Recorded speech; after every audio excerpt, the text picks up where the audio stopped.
저는 묵묵한 마태복음 말씀을 가지고 기도의 승리 이런 제목으로 우리 은혜를 나누고자 합니다. 요즘은 참 살기 참 좋은 시대입니다. 시대가 많이 달라졌습니다.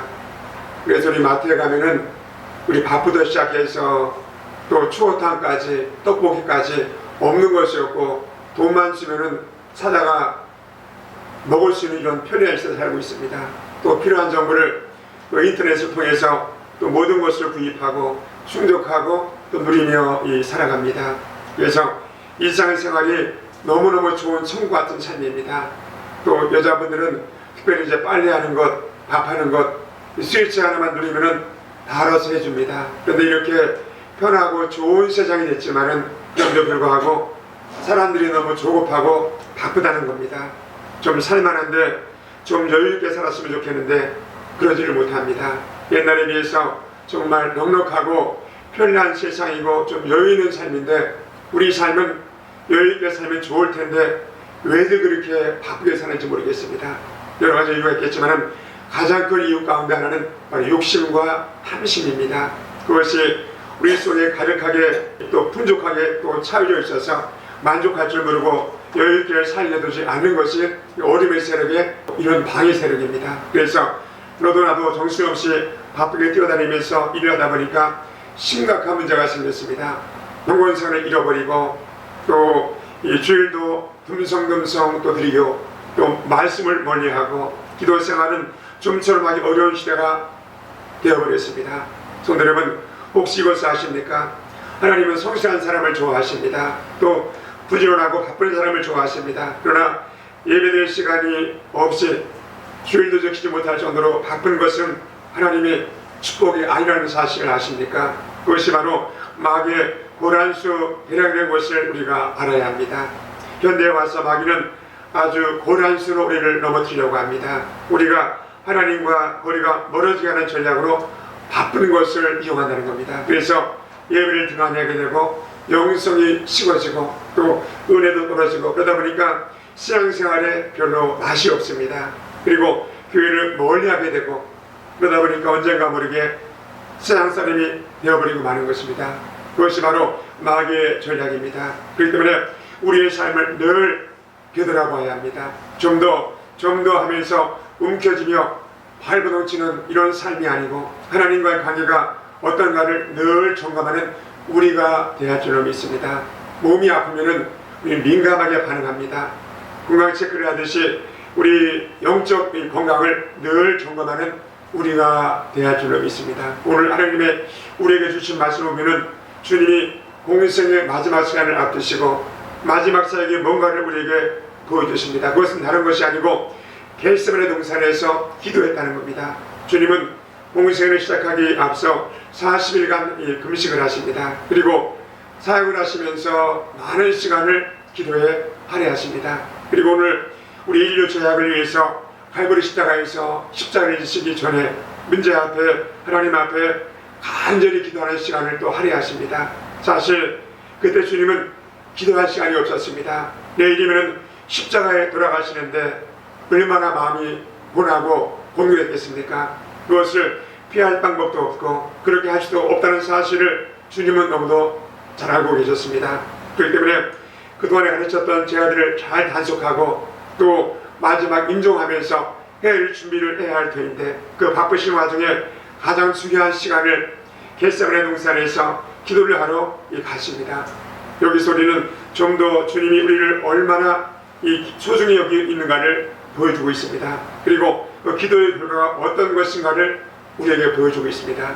주님은 어떻게 기도 사역을 감당하셨는가, 그 기도의 결과는 어떤 것인가를 살펴보면서 은혜를 나누고자 합니다. 오늘 첫 번째로 주님은 기도하실 때 홀로 가신 것이 아니고 기도 동역자와 함께 같이 가셨습니다.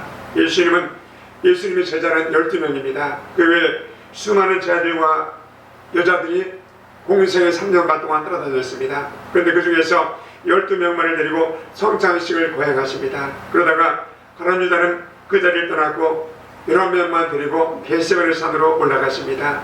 그 중에서 8명을 이 산 아래에 떼어놓고 3명만 데리고 좀 높은 곳으로 올라가셨습니다. 바로 베드로와 야고보와 요한 이 세 사람을 구별하셔서 올라가시고는 그들에게 당신의 심정을 풀어놓으시고 기도에 동참할 것을 요구하십니다. 오늘 본문 37절입니다. 베드로와 세베대의 두 아들을 데리고 가실새 고민하고 슬퍼하사 이에 말씀하시되 내 마음이 심히 고민해서 죽게 되었으니 너희는 여기 머물러 나와 함께 깨어있으라 하시고. 성도 여러분, 왜 예수님은 이를 세 명만 구별해서 왜 기도로 올라가셨을까요? 이 세 명은 좀 더 특별한 특혜를 누리는 것일까요? 그들만이 기도할 수 있는 자격이 있는 것일까요? 아무리 그 이유를 찾아보아도 알 수가 없습니다. 한두 군데에서 이유를 찾아볼 수가 있는데, 과거 예수님이 변화산에 올라가셨을 때 우리 마태복음 17장에 주님은 이 세 사람을 따로 구별해서 높은 산으로 올라가셨습니다. 우리 마태복음 17장 1절입니다. 요새 후에 예수께서 베드로와 야고보와 그 형제 요한을 데리시고 따로 높은 산에 올라가셨더니 저희 앞에서 벼랑되사 얼굴이 해같이 빛나며 옷이 빛과 같이 휘어졌더라.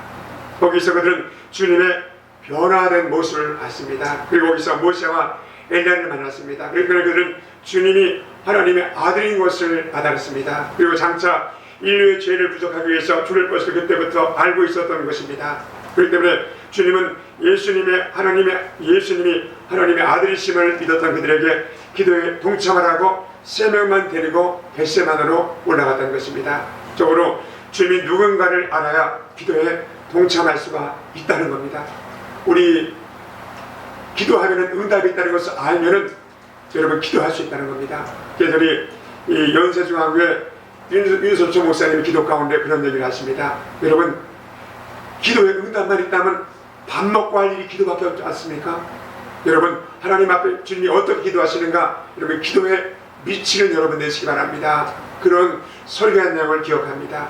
받은 자들은 3년 반 동안 따라다녔지만은 예수님이 누군지를 정확히 몰랐습니다. 이해하지도 못했습니다. 그러나 변화산에 올라갔던 베드로와 야고보와 요한은 알았다는 것입니다. 그러기에 주님은 그들만을 특별히 기도의 동역자로 삼으셨던 것입니다.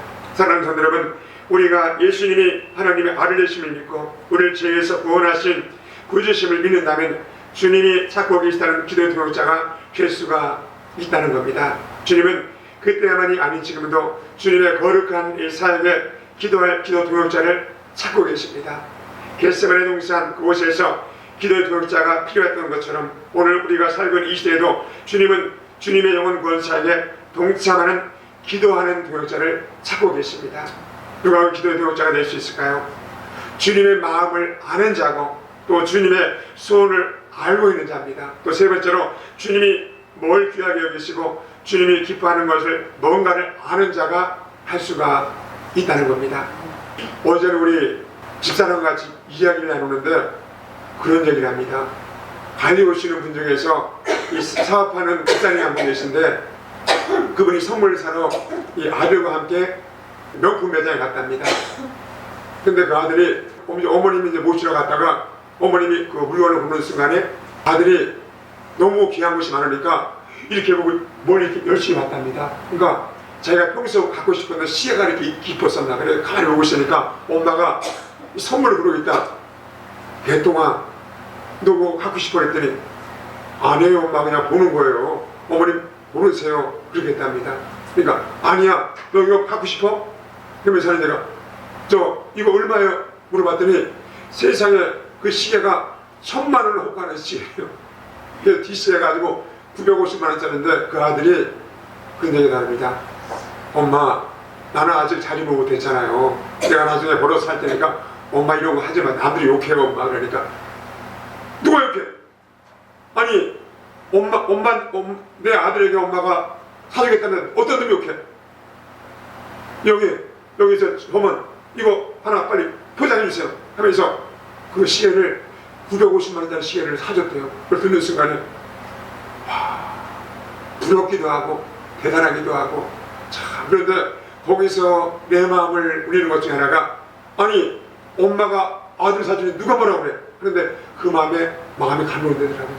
아니 하나님의 만왕의 왕이신 하나님의 자녀가 하나님께 구하는데, 여러분 세상에 육적인 엄마도 그렇게 잠시 보는 순간에 하는데 하물며 만왕의 왕이신 세상의 모든 것을 창조하신 하나님께서 당신 자녀 삼은 당신의 자녀가 구하는데 하나님께서 얼마나 응답해 주시겠고 우리 삶을 축복해 주시겠습니까? 여러분, 우리 응답하신 분이 만왕의 왕이신 하나님이십니다. 그렇습니다. 주님은 지금도 12명의 제자 중에서 3명을 구별하시면 바로 4분의 25%입니다. 기도의 중요성을 믿고 늘 기도에 깨어지게 해주시는 여러분 되시기를 예수님의 이름으로 축복하고 축원합니다. 기도는 시간에 여유가 있는 사람만 하는 것이 아닙니다. 기도는 믿음 좋은 사람만 하는 것이 아닙니다. 기도는 예수님의 하나님의 아들이심을 믿는 사람이면 누구나 해야 하는 바로 필수 과목입니다. 그리고 성도의 삶 속에서 해도 되고 안 해도 되는 것이 아니고 바로 필수적으로 해야 하는 것이 바로 기도입니다. 기도할 시간과 여유를 마귀에게 빼앗기지 마시고 늘 천국을 침노하시고 하나님 앞에 늘 기도로 노력하시는 여러분 다 되시기를 예수님의 이름으로 축원드립니다. 두 번째로 하나님의 뜻이 이루어지기를 기도하셨던 주님이십니다. 주님은 겟세마네 동산에서 정산 부근에 올라가셔서 3명의 제자들에게 간절히 기도를 부탁합니다. 주님이 얼마나 힘들고 고통스러우시면 내 마음이 심히 고민해서 죽게 되었다고 3명의 제자에게 말을 합니다. 아니, 만왕의 왕이시며 하나님의 아들인 주님께서 뭐가 부족했겠습니까? 그런데 피조물인 티끌 같은 흙 같은 냄새나는 인간 3명에게 기도를 부탁합니다. 얘들아, 날 위해서 기도 좀 해달라. 너희는 여기에 머물러 나와 함께 깨어있어라. 부탁하시고는 조금 더 나가서 간절히 기도하십니다. 여러분, 기도를 부탁하십니다. 오늘 39절입니다. 조금 나아가서 얼굴을 땅에 대시고 엎드려 기도하여 가라사대 내 아버지여, 만일 할만하시거든 이 자녀에게서 지나가게 하옵소서. 그러나 나의 원대로 마옵시고 아버지 원대로 하옵소서. 주님의 기도를 자세히 보면은 얼굴을 땅에 댑니다. 그리고 엎드려 기도하십니다. 아버지여, 만일 할만하시거든 이 자녀를 내게서 지나가게 하옵소서. 그러나 나의 원대로 마옵시고 아버지 원대로 하옵소서. 땅에 얼굴을 대셨습니다. 보통 때는 주님은 하늘을 우러러보시면서 기도하셨는데 오늘 본문에 보니까 얼굴을 땅에 대셨습니다. 저는 제가 처음에 한번 제가 유격훈련을 갔어요. 그러니까 얼마나 긴장했겠습니까? 계급장을 떼고 훈련을 받는데, 근데 갔는데 이 타자나무 타기 코스 이동을 하는데 경사가 30도가 졌어요. 근데 이 조교놈이 뒤로 돌아서 타더니 반대방향으로, 오늘은 반대방향으로 쏘아져가지고 엎드려 싹 시키는 거야. 그러니까 30대 경사인데 엎드려 싹 하니까 얼마나 평지에서도 힘이 드는데 얼마나 힘들겠습니까? 그런데 한 10번 하다 보니까 갑자기 막 땀이 나면서 여기가 막 땀이 얼마나 나니까 여기다 땅에 막 부딪히니까 여기에 막 떡이 막 찐 거야, 머리가. 그래서 나중에 화가 나가지고 한 5분쯤 하다가 화가 나서 저는 안 했어. 그랬더니 너 뭐 하는 거야? 이놈의 새끼야. 그러는 거야. 그래서 뭐 하긴 뭐해, 힘들어서 안 하는 거지. 그랬더니 너 나가. 그러는 거야. 나갔지. 그랬더니 너 왜 안 해? 그랬더니 힘드니까 못하죠. 그때 난 힘들지 그렇게 알았어요. 너무 힘이 드니까 내가 몸을 일어나야 되는데 나중에 머리를 일어나는 거야. 지금도 기억이 납니다. 우리는 살다 힘들 때 보면요, 기도할 때 보면 너무 힘들면요, 머리가 땅에 부딪힙니다. 오늘 주님도 너무너무 힘드시니까 땅에 얼굴을 대시고 바로 기도하셨습니다. 무슨 차이일까요? 바로 주님이 너무 힘든 모습을 우리에게 표현하신 것입니다. 너무도 힘들고 고통스러우신 이 주님의 모습입니다. 그런데 그때 주님이 기도가 뭡니까? 이 자녀에게서 지나가게 하옵소서. 그러나 나의 원대로 하옵시고 아버지 원대로 하옵소서. 여기서 말하는 저는 십자가의 잔입니다. 고난의 잔입니다. 십자가의 고통입니다. 그것을 지나가게 해달라는 것입니다. 그러나 중요한 것은 내 뜻이 아닌 바로 아버지 원대로 되기를 원한다는 것입니다. 사랑하는 성도 여러분, 우리 기도와 예수님의 기도의 차이점은 무엇입니까? 우리는 기도할 때 우리 뜻을 관철하는 기도를 합니다. 우리 기도는 내 뜻대로 해 주옵소서 하는 기도를 합니다. 내 뜻대로입니다. 그러나 주님의 기도는 그것이 아니고 바로 아버지 뜻대로, 아버지가 앞서는 기도를 드렸다는 것입니다. 사실 아버지의 뜻만 가만히 있어도, 아버지 뜻, 하나님의 뜻은 가만히 있어도 이루어집니다. 그런데 그 아버지의 뜻대로 이루어지게 해달라고 뭘 그렇게 간절히 기도합니까? 우리가 잘 알듯이 오늘 본문의 기도가 주님이 땀방울이 핏방울이 되어서 떨어지는 기도입니다. 그렇게 뭘 그렇게까지 아버지 뜻이 이루게 해달라고 기도하시냐 하는 것입니다. 여기 아주 중요한 의미가 있습니다. 주님은 하나님의 뜻대로 하는 것이 십자가에 주는 것이라는 사실을 알고 계셨습니다. 잘 아시는 대로 왜 성자 예수님이 간절히 기도했을까요? 그것은 예수님이 입으신 육신의 몸이, 주님이 입으신 그 인성이 하나님의 뜻을 이루는 일에 너무 감당하기 힘들었다는 겁니다. 우리도 인생을 살다 보면요, 우리 인간의 힘으로 감당하지 못하는 것이 얼마나 많은지 몰라요.